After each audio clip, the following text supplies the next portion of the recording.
Everybody agrees that bees are important, but very often they miss out on the other elements that create a good and sustainable environment. So today we're going to talk about your landscape and some of the problems that we have in suburban and urban spaces that we don't want to carry over into our homesteads. I'm Justin Hitt with Prosperity Homestead. So when we're talking about homestead design, a lot of people dream about the little country house or the little cottage with their beautifully manicured yard. Even when we talk about estates, it's definitely a manicured yard. But then they're also talking about bee-friendly insect habitat, open pollination, non-GMO, and they really carry on some bad habitats. So I'm going to share with you 5 misconceptions about managing a homestead that are carried over from suburban spaces, that are indoctrinated in you from all these materials manufacturers and chemical companies and equipment companies that in fact destroy your local and habitat. Now, if you want more information about this, I encourage you to get involved with the Naturalist program, with your Bee City program, with education beyond what I can share with you on a podcast. But the very first mistake is thinking that you need to have all these hand tools and equipment in order to maintain your yard. Now, if you have a golf course, yeah, you got to maintain the golf course. You got to cut the grass all the time and things like that. But even cutting the grass at the wrong time impacts the health of the grass. It impacts the health of animals that are using that grass for winter shelter, and then impacts an entire food chain. But the reason we want to use these tools, and I'm going to be somewhat crude with this, is that for most men, that leaf blower, that string trimmer is a giant dick. It is an extension of it's a phallic symbol, and it's a sign of power. And I'm in the advertising world. I know that this is how they're portraying this. If they're portraying the power and strength, 160 mile an hour winds, you'll blow leaves off of yards. Well, what if you could design your lawn so that leaves didn't stay on your lawn by simply allowing the grass to grow a little bit taller? Now, I did a whole program about that. I won't go into details here, but essentially, what if your landscape design eliminated the need for string trimmers, leaf blowers, or even mowers in many cases? See, those mowers come with the need for fuel. They come with the need for batteries. They come with the need for maintenance and repair. There's time and consideration for getting the equipment out and putting the equipment away. What if you could design your homestead so that you could have a beautiful lawn or even a beautiful wildflower area, and it was very easy to maintain with simple equipment? Now, we've shown you some examples. The English natural gardens or the cottage gardens are a good way of doing it. Using mulched trails is a good way of doing it. We can talk about that in other points, but think about this. Are you getting that equipment because it's de facto necessary, because every weekend you hear everybody droning on with their string trimmers and their leaf blowers, and because landscaping companies use this equipment, not realizing that those engines are actually putting a lot of particulate matter in the air, the sound pollution. There's a lot of factors that are negative, but we want to conform in the suburbs, and so you don't even need that out in the country. You could just mow around your house, and if you have fire dangers and stuff, you can choose different kinds of plants, and then just do it differently, so that you don't need to have that equipment. Number 2, the use of sprays of insecticides, herbicides, the worry of mosquitoes in this environment. Now, everything I'm going to share with you today, by the way, works to correct the suburban areas, but we definitely don't want to adopt these behaviors in our homestead or small farm. But the use of herbicides, the use of insecticides, these are wholly not necessary. First off, many of the weeds you're going to have in your lawn or in your garden are expressions of soil biology. The seed has to have the right environment to germinate. The environment in which weeds, what we call weeds, germinate is different than the environment in which we call vegetables germinate. They're both plants, but again, they need different soil conditions. So if your soil is compact and your soil is hard and acidic, you're more likely to get dandelions. Okay, if you change the soil's pH by properly managing the soil, by mulching and incorporating organic matter, then you're going to get more vegetables. And you don't even have to pick the weeds because they just won't be there. The seeds will not germinate. When it comes to insecticides, a lot of people tell me, oh my gosh, there's a cesspool of mosquitoes and I'm getting eaten up by mosquitoes and stuff like that. Well, they don't understand that spraying for the mosquitoes killed off the natural predators that would otherwise eat the mosquitoes, and that the mosquito's life cycle is so short. So you can go from one mosquito and enough water to fill a bottle cap, and in 5 days multiply the population of the mosquitoes. Now, dragonflies and other creatures that eat mosquitoes or eat the mosquito larvae, they can take 7 to 10 days or even longer to produce. So if you kill them off, it takes longer for the population to come back, and you're going to end up with more mosquitoes. Plus, the insecticides harm fish, which also eat the larvae. It's like there's like 50 things that'll eat a mosquito in a normal, natural habitat in which insecticides kill the majority of those. So you want to think about it. Okay, I don't want mosquitoes. Nobody wants mosquitoes. How do I increase the predation on the mosquitoes?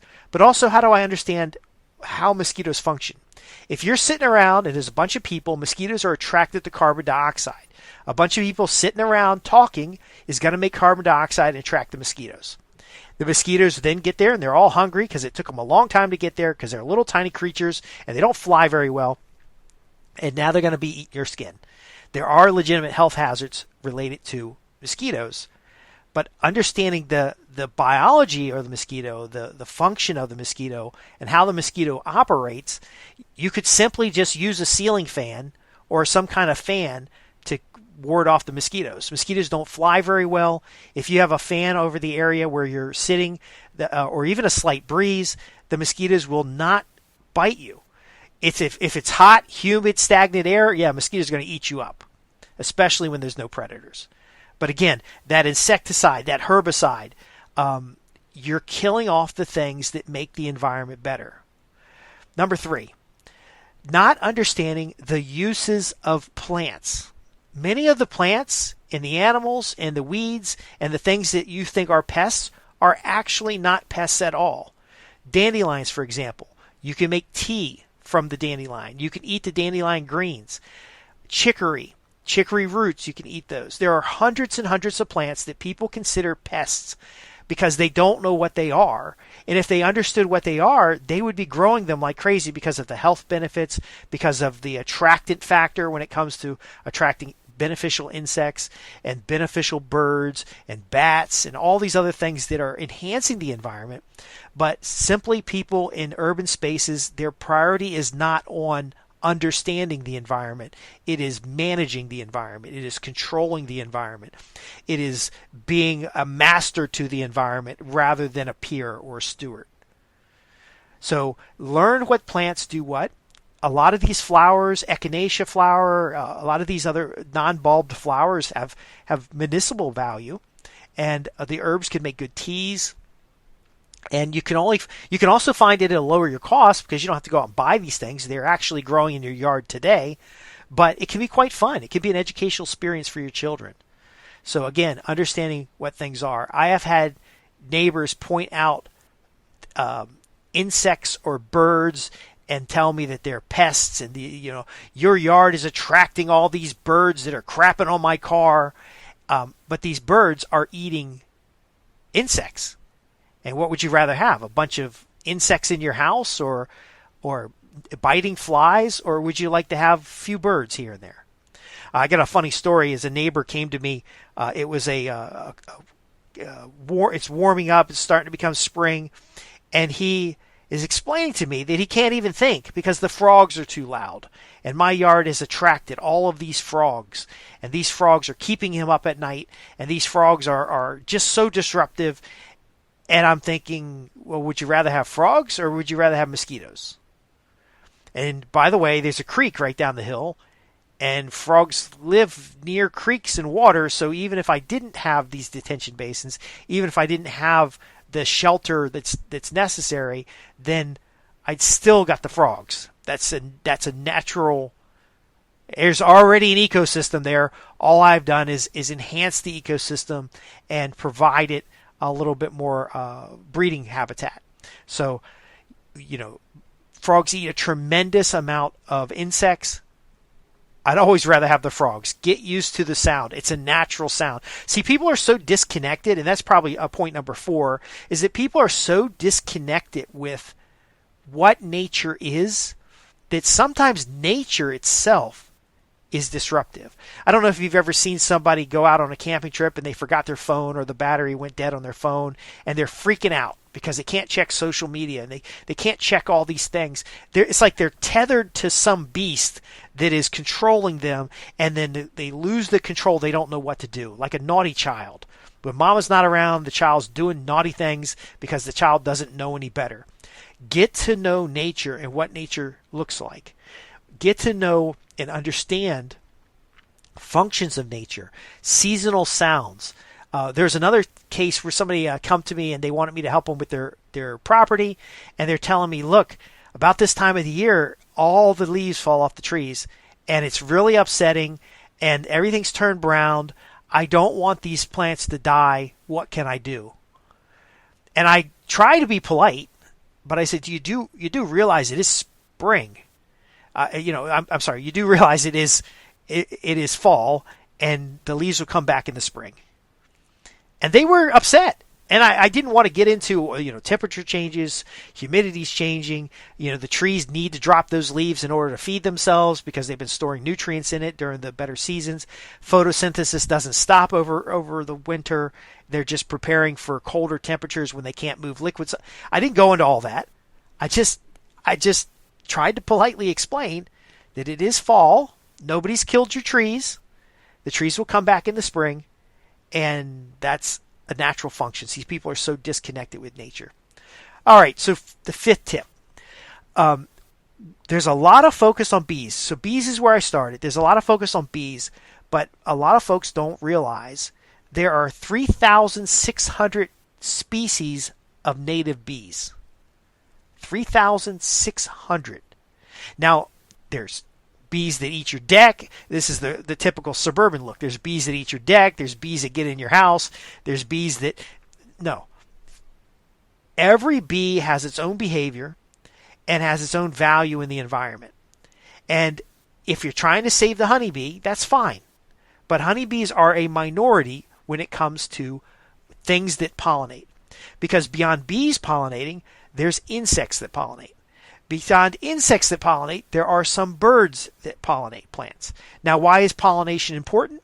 Well, pollination is important because that's how animals assist the sexual reproduction of plants. See, plants move very, very slow, and in order for them to get the pollen or let's just say in order for them to have sex, they need somebody to facilitate it by moving pollen between plants, and that's how they're going to develop seeds. If there wasn't any pollination, there wouldn't be any seeds, there wouldn't be any vegetables, there wouldn't be any fruits, because some form of pollination is necessary. Now, even plants that self-pollinate, they're not doing it completely on their own. They require the wind, the right environmental conditions. So these pollinating insects, including the 3,600 types of native bees in the United States, are necessary to support this.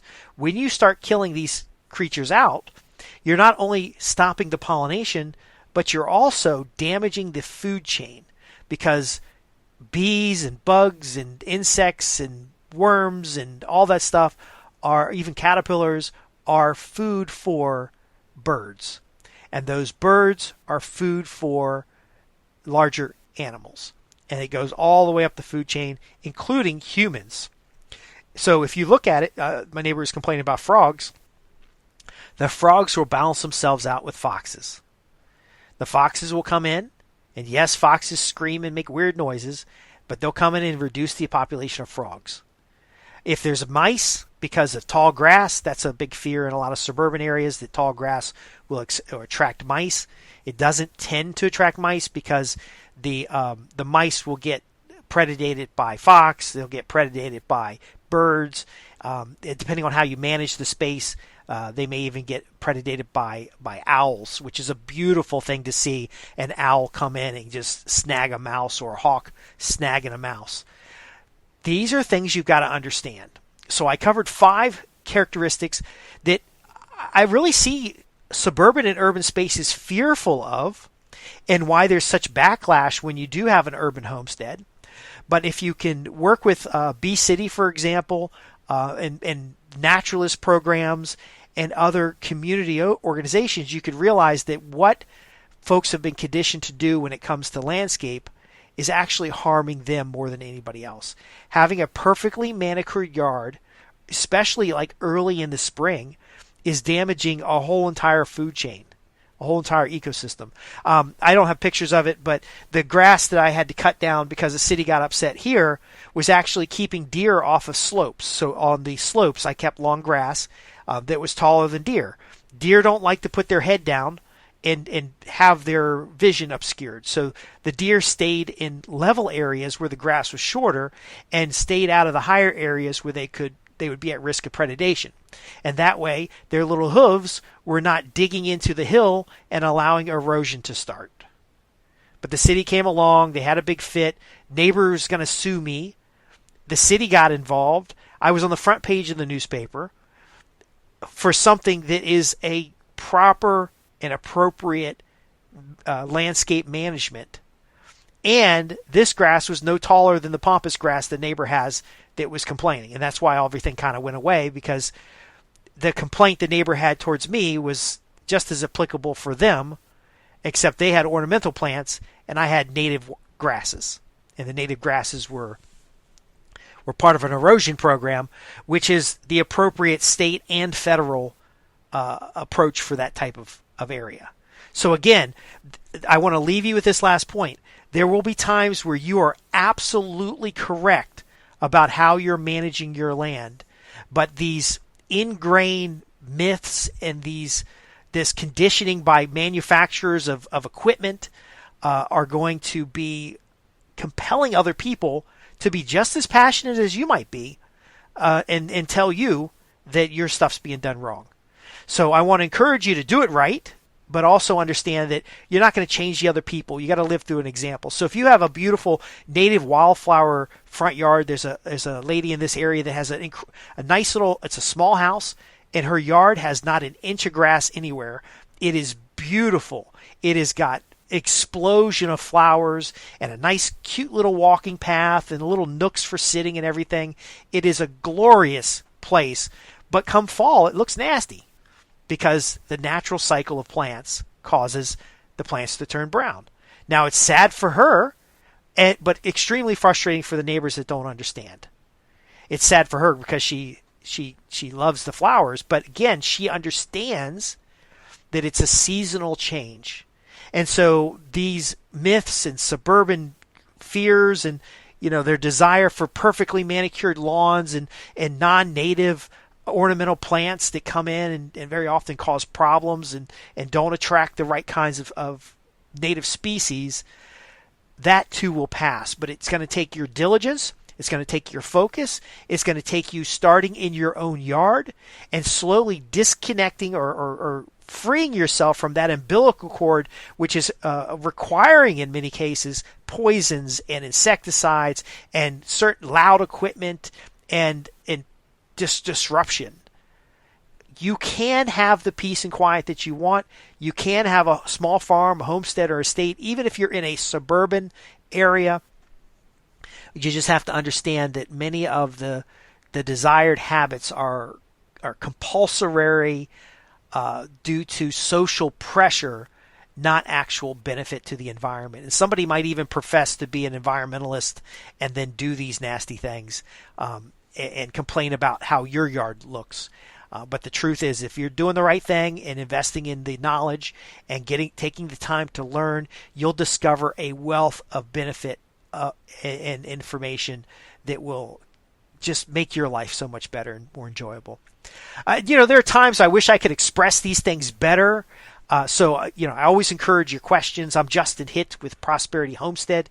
If you visit us at www.prosperityhomestead.org, I'd be more than happy to go into details about any one of these 5 points to give you practical examples.